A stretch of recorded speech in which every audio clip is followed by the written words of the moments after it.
This program is brought to you by Link TV for educational and non-commercial use only.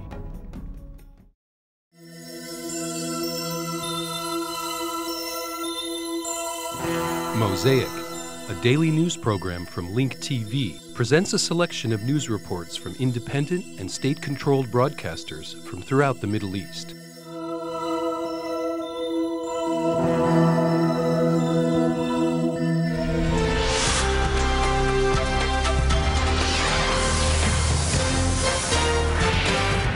قال الجيش الأمريكي في بيان له إن إحدى طائراته من نوع F-16 قد تحطمت وعلى متنها طيار. A statement by the U.S. Army says that an F-16 plane crashed while it was backing up military operations in northwest Baghdad. Also, eyewitnesses said that 2 American helicopters were downed by ground fire in the same area. These images, exclusive to Al Jazeera, show the crashed F-16 plane scattered on the ground in the Ghorma area east of Fallujah, as well as an image of the dead pilot. Al Jazeera refrained from showing the body of the dead pilot out of respect for viewer sensitivities. We have with us from Baghdad journalist Muthanna Shakir. Mr. Muthanna, do you have any additional information about the 2 helicopters that were mentioned earlier? Did they just crash or were they downed in the same area? هل بداية أسقطتا أم سقطتا في نفس المنطقة؟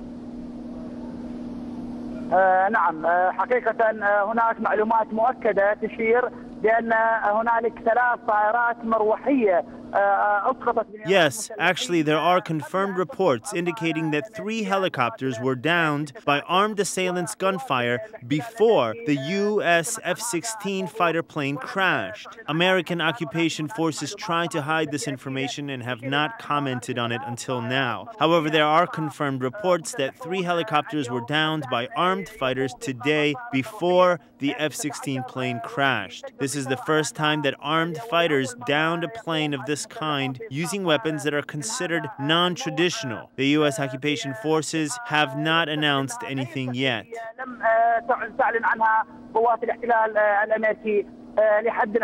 إذا كان يعني هذا الحادث قبل نعم إذا كان هذا الحادث سيد مثنى جاء قبل حادث. Can you hear me, Mr. Muthanna? If this incident took place before the downing of the F-16 plane, why was the announcement delayed until now?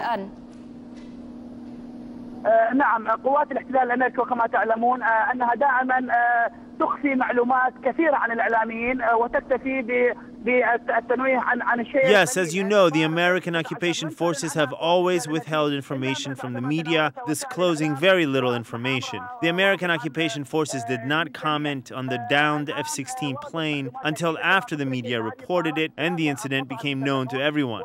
Now we have confirmed information indicating that armed fighters downed 3 planes. Reports indicate that this massacre of planes came as a response to the massacre carried out by the American occupation forces 2 days ago in the same area, the Ghorma area east of Fallujah. American forces bombed 2 homes, killing at least 7 civilians. When residents were able to hold a funeral procession to bury these civilians, American soldiers rappelled from helicopters into the cemetery and executed 12 civilians. There is a lot of anger in this area. نعم، شكرا لك. شكرا لك من بغداد الصحفي مثنى شاكر. كذلك معنا من واشنطن. Thank you from Baghdad journalist Muthanna Shakir. We have with us from Washington the Al Jazeera bureau chief Abdurrahim Fuqara. Abdurrahim, a military source said that it will form a committee to investigate this incident. What are military officials saying about this incident? حقيقة المسؤولون في البنتاغون علقوا بشكل لا يختلف كثيرا عن المسؤولين العسكريين في العراق وطبعا أنهم التزموا بكثير من الحيطة والتكتم في هذه التعليقات. What the Pentagon officials are saying is not much different from what the military officials in Iraq are saying. Of course, they are making guarded and careful statements. What we know from Pentagon sources in Washington is that the F-16 crashed as it was backing up ground forces, which were carrying out military operations in northwest Baghdad. طبعا في شمال غرب بغداد. والمتحدث باسم القوات الأمريكية William Caldwell. A spokesman for the American forces, William Caldwell, was surprised that an F-16 could have crashed as a result of weapons fired from the ground because, as he said, this plane flies very fast. He added that until now the United States Army has not discovered any weapons in Iraq that are capable of downing planes of this kind. Thus, this might be an indication that weapons capable to down such planes have now entered Iraq. وقد يكون في ذلك إشارة إلى أن ربما قد دخلت العراق أسلحة جديدة قادرة بالفعل على إسقاط طائرات من ذلك الطراز. شكرا لك عبد الرحيم. Thank you, Abdulrahim Fuqara, Al Jazeera Bureau Chief in Washington.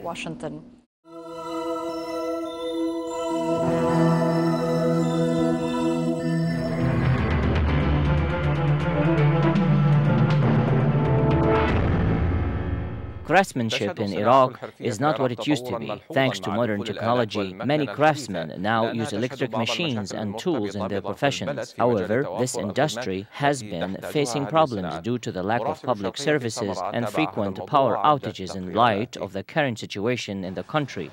Iraqi craftsmanship, which goes back to the time when there was no electricity, has been passed down from one generation to another. Although many products are now manufactured or made in factories, Iraqi craftsmanship is still alive and well in Samara.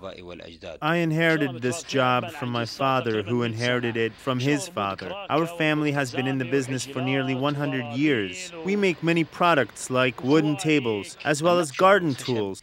Wood engraving, which was introduced not long ago in the city of Samara, has been increasingly gaining momentum.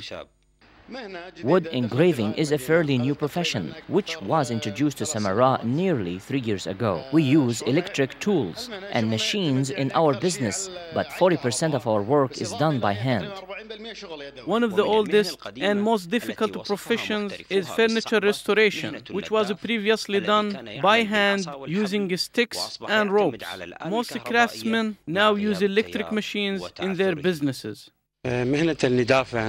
Furniture restoration is one of the oldest and most difficult professions in Iraq. Before electric machines were available, the craftsmen were using sticks, ropes, and hammers to restore furniture. They now use electric machines to get the job done. Furniture restoration is not an easy job because it requires a lot of hard work and talent. The use of electric machines and tools has not only improved and developed the industry of craftsmanship, but it also made these jobs easier to do. Electricity is very important. Every factory and business needs electricity to operate and flourish, and life will be paralyzed without it. Electric machines have made it easier for our business to grow and expand. Craftsmanship will continue to be the symbol for most professions, including those that have become obsolete in the presence of factories and industrialized plants. Abdulsami Azzawi, Sharqiya, Samara.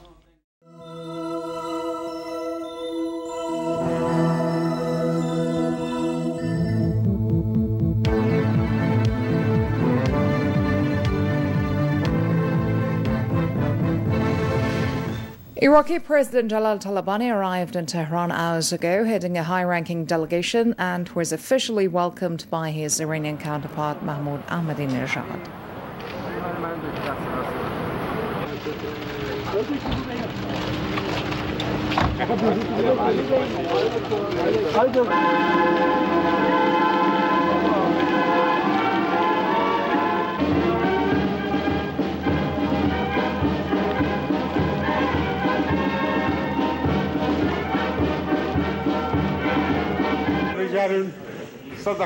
Later, after the ceremony at the presidential office, the Iranian president praised Iran-Iraq's close ties and told reporters Iran will do whatever it takes to bring back security to Iraqis.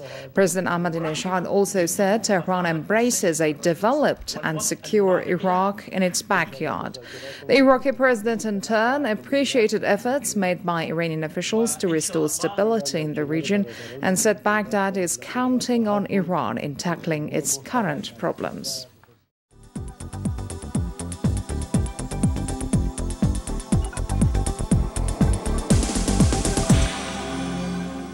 أهلا بكم من جديد. تعهد الرئيس الإيراني محمود Iran's President Mahmoud Ahmadinejad pledged to help Iraq achieve stability and security. In a joint press conference with Iraq's President Jalal Talabani, Ahmadinejad said that Iraq's security and stability will serve the interests of Iran and all countries in the region. إننا كنا دائما شركاء للعراقيين في السراء والضراء وسنقف إلى جانب. Iran has always been a companion for the Iraqi people in good times and bad times. We will continue to support and help Iraq until it achieves security and stability. A secure and stable Iraq will not only serve the country's interests, but it will also serve the interests of Iran and all countries in the region. The current conditions imposed by the occupation forces in Iraq have broken our hearts as well as the hearts of all Muslims in the world.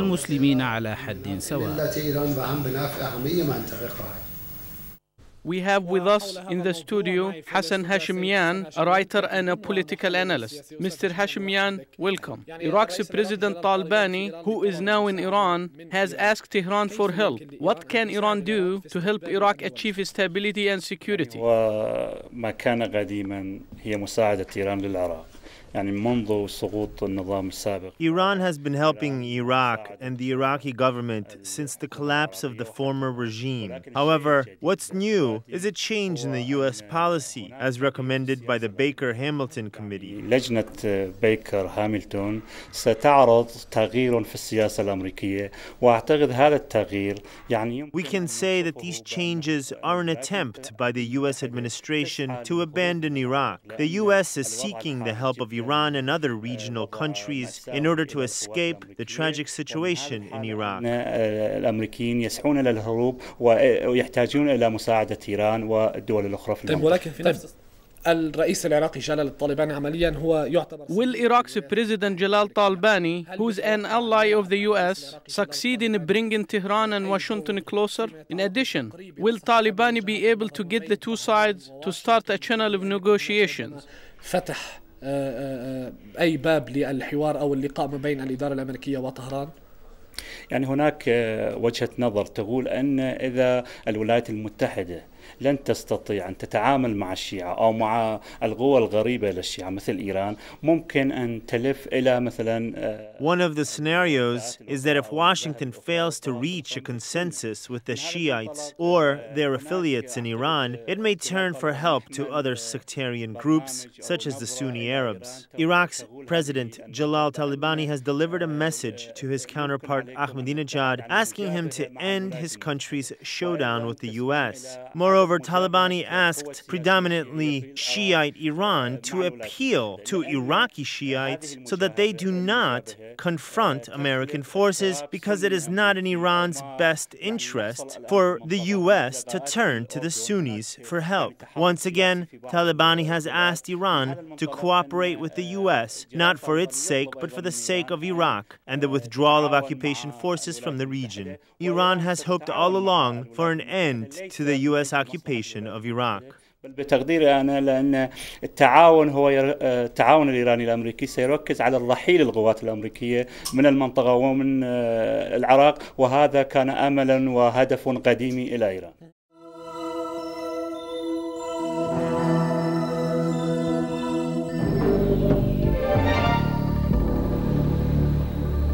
In response to the killing and detaining of dozens of Palestinians in the West Bank, the Al-Aqsa Martyrs Brigades, the military wing for Fatah, fired 2 Aqsa rockets into Israel. Al-Aqsa Martyrs Brigade said that they will not abide by the ceasefire agreement as long as Israel continues to expand its separation wall, carry out its assassination campaigns, and impose economic and political blockades on the Palestinians. In addition, they called on the Palestinian President Mahmoud Abbas to give orders to the Palestinian troops deployed along the Israeli borders to confront the occupation forces and not Palestinian rocket launchers.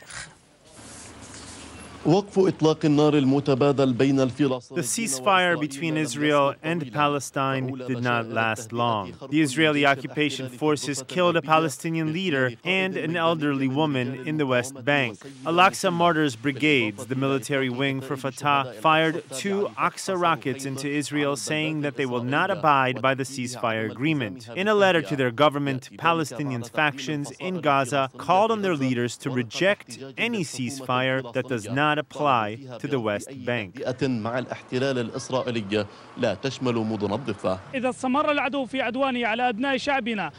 We will not comply with the cooling off period as long as the Israeli occupation continues to violate the rights of our people and carries out its aggressive campaign in the Palestinian territories.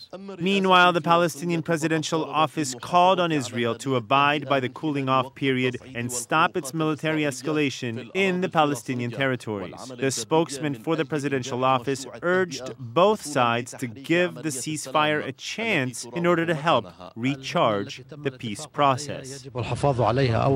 We must protect and honor the cooling off period that was signed by Israel and the Palestinians. The Israeli government must also stop its aggression in the West Bank in order for the ceasefire to hold. The Palestinian government said that the success of the cooling off period depends on the Israelis and their commitment. In addition, it described Israel's aggression in the West Bank as a blatant violation of this one-day-old ceasefire agreement.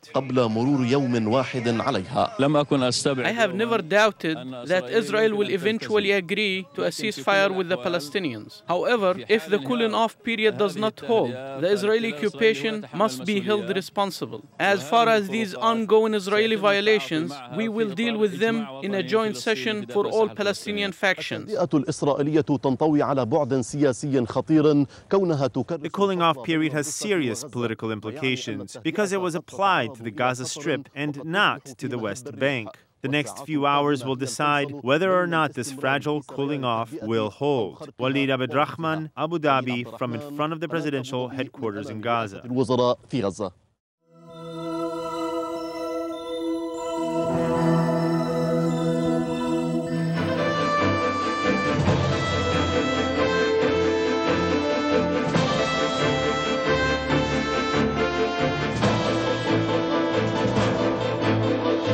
2 Qassam rockets were fired at the western Negev this afternoon, this despite the fragile ceasefire between Israel and the Palestinian factions in Gaza.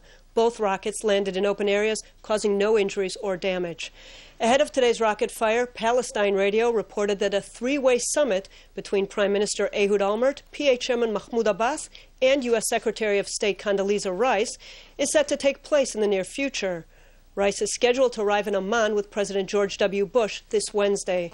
Meanwhile, violence in the West Bank continues. We get more from IBA's Dennis Zinn. Thousands of Palestinians took part in the funerals this morning in the West Bank town of Kabatia of two people who were shot dead by IDF troops overnight. They fired their guns in the air and called for revenge. They said that Israel blatantly violated the ceasefire agreement. One of the dead was identified as a wanted commander of the terrorist Popular Resistance Committees. The other was a 50-year-old woman who, according to soldiers who took part in the operation, had just picked up the dead man's weapon. The soldiers said that in the heat of the battle in the pre-dawn dark, they had no way to see that the figure that was wearing trousers was that of a woman. Officers in the Central Command said this was definitely not a violation of the ceasefire agreement, which relates only to the Gaza Strip. If the ceasefire in Gaza works, I hope it'll be possible to transfer that more positive reality to the West Bank as well. Nothing that Israel has done so far has in any way contradicted our commitments under the ceasefire, and we intend to be very strict in observing our obligations under the ceasefire. And if the Palestinian side does the same, I think we really can look forward to a better future. Militant groups in Gaza today warned that the ceasefire will collapse quickly if Israel does not stop operations in the West Bank. The West Bank and Gaza is a single geographical entity, they said, and the violation of one is like a blow to the other. On the other hand, it appears that the PA leaders, including those of the Hamas, are keen to see the truce last. The ceasefire is a definite coup for PA Chairman Mahmoud Abbas, who has been trying for months to end the violence and progress towards a fully fledged peace agreement with Israel. Today, Palestinian security forces continued deploying in the north of the Gaza Strip to prevent any rogue groups from launching Qassam rockets at Israel. According to Palestinian sources, by the end of the week, 13,000 PA troops will be stationed in the area. Dennis Zinn, IBA News. Meanwhile, Prime Minister Ehud Olmert said that Israel is ready to embark on a new path to peace. Speaking at a memorial for Israel's first Prime Minister, David Ben-Gurion, at Kibbutz Sde Boker, Olmert said Israel was ready to give the Palestinians a state, release prisoners, and evacuate a significant amount of territory to achieve peace. IBA's Eli Wogelanter has that story. Prime Minister Olmert stretched out his hand to the Palestinians again today, offering them an independent state with territorial contiguity in the West Bank, full sovereignty, and defined borders. Speaking at the annual memorial ceremony for David and Paula Ben-Gurion in Sde Boker, Olmert said that in exchange, he expects the Palestinian government to implement the roadmap for peace and to facilitate the release of captured IDF Corporal Gilad Shalit. I extend my hand in peace to our Palestinian neighbors and hope they will return the gesture, Olmert said. The Palestinian nation is facing an historic decision. Terror, violence, and the incessant attacks on Israeli civilians may lead us toward a new wave of terrible violence. The Prime Minister said he was prepared to withdraw from considerable territory in exchange for a real peace with the Palestinians. He said he was also willing to release many Palestinian prisoners, including long-serving inmates, but only in exchange for the return of Shalit. The cabinet also held a special session today in Sde Boker. Defense Minister Amir Peretz said he had established a committee to help coordinate between the IDF and Palestinian security forces to retain calm in Gaza. Interior Minister Roni Bar-On said the working assumption is that the ceasefire in Gaza will last for an extended period. The cabinet also discussed plans by Vice Premier Shimon Peres to develop the Negev for an estimated 400 million shekels, as well as providing assistance to Sderot and the other western Negev communities surrounding Gaza. Eli Wogelanter, IBA News. Many Israelis were outraged by remarks made last week during a visit to the region by UN High Commissioner for Human Rights, Louise. When visiting Sderot, Arbour was greeted by an angry crowd that threw stones at her after she condemned Israel's errant shelling of Beit Hanun. Later that week, in an interview to the Jerusalem Post, Arbour said Israel was deserving of more blame for its actions in the Lebanon war than Hezbollah. In an effort to help alleviate some of the anger, Arbour gave an exclusive interview to Israel Television's Oren Nahari. IBA's Leah Stern reports. When Qassam rockets are fired into Sderot, for instance, the intent is pretty ascertainable. Louise Arbour, UN High Commissioner for Human Rights, made a stop in Sderot last week, just as several Qassam rockets rained down. And though her intention was to comfort the beleaguered residents, Arbour was not welcomed with open arms. A disturbance broke out and the local residents stoned her vehicle. They charged her and the United Nations with having a pro-Palestinian bias. Most were outraged because she had been visiting Palestinian victims in Beit Hanun the day before, seeming to cast blame for the violence at Israel. Arbour only seemed to fuel the fire when she lashed out at Israel in a front-page interview that appeared in Friday's Jerusalem Post. Israel could be considered of deserving more blame during the Lebanon war than Hezbollah, she said. Missile attacks aimed at killing civilians and military strikes in which civilians are intentionally killed cannot be equated. She was also quoted as saying that Israel is guilty of human rights violations for its actions in Lebanon.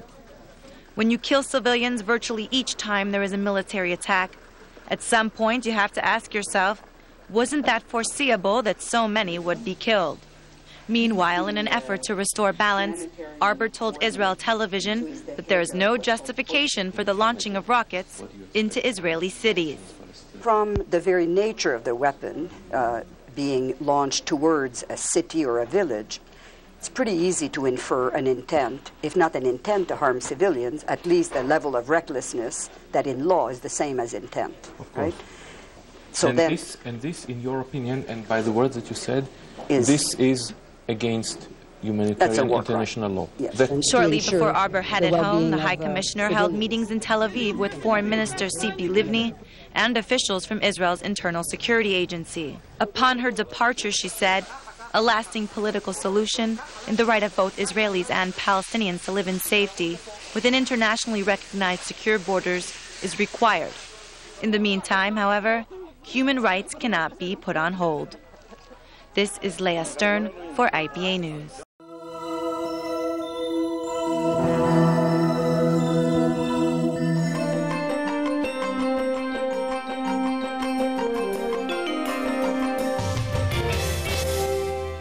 A technical team from the UN Investigative Commission started to inspect the crime scene of slain Minister Pierre Gemayel this morning.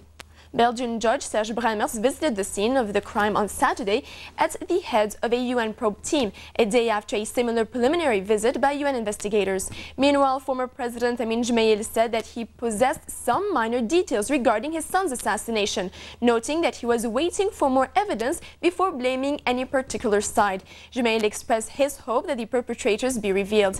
And whether or not Syria was involved in the murder, Gemayel said that Syrians were not far from being suspects, stressing, however, that he would not accuse any side before progress was made in the investigation. There will not be a civil war in Lebanon, a stance taken by the head of the future bloc in parliament, MP Saad Hariri, who stressed there will not be another civil war in Lebanon despite Syrian and Israeli intentions to destabilize the country and spark internal strife among the Lebanese. In an interview with CNN, MP Hariri expressed confidence that Hezbollah was not involved in a campaign of assassinations that targeted March 14th political figures, but said President Emil Lahoud has been protecting the perpetrators. Let's listen to what he had to say. I think he is protecting the killers, and I think it's very obvious that he had 10 months to study all the tribunal's main points, and he decided at the last minute to add some more points on the tribunal just to protect those who might have committed these crimes. The President Lahoud will not approve the tribunal, and he will keep on putting all sticks into trying to cripple this tribunal or approving this tribunal.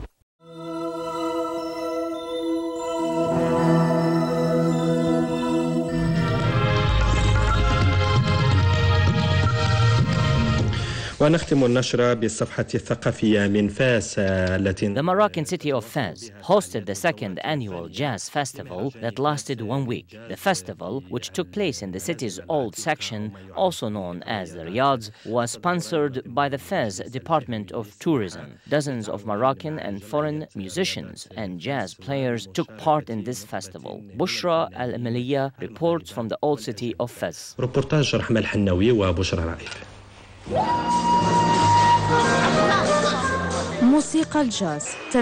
The second annual jazz festival in the Moroccan city of Fez has ended after 1 week of celebrations. فنانون عديدون دعبوا آلاتهم الموسيقية بإتقان وقدموا لجمهور فاس. Dozens of musicians and jazz players participated in this festival, portraying music at its best.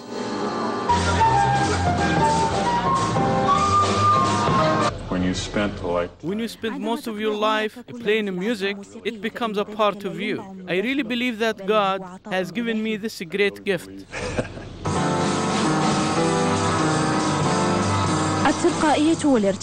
The performers had put on a great show, demonstrating great talent and proficiency. The musicians, who came from different parts of the world, spoke one language, the language of music. For me, it's more to play. Playing jazz is a way of life for me. Through music, I try to reach out and connect with my audience, and hopefully they will get the message and appreciate it. And that is the best I can do. I try to convey my feelings to the audience so they can see who I am as a person.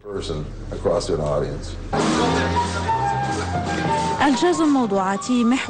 The city of Fez hosted this second annual jazz festival, which lasted for a week, and everyone was invited.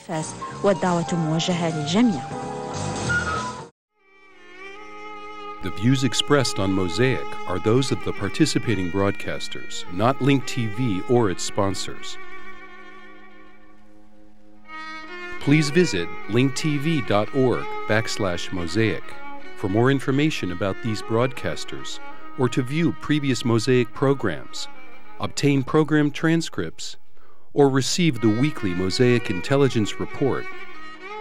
Mosaic is made possible by a grant from the William and Flora Hewlett Foundation.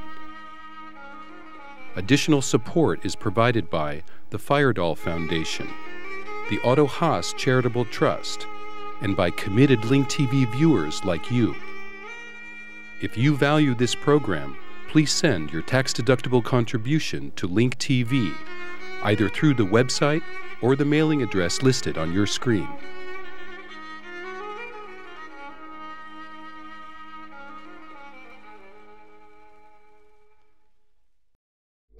This program was brought to you by Link TV for educational and non-commercial use only. Link TV is the only U.S. television network devoted to global and national news, with uncompromising documentaries and diverse cultural programs. Programs which connect you to the world.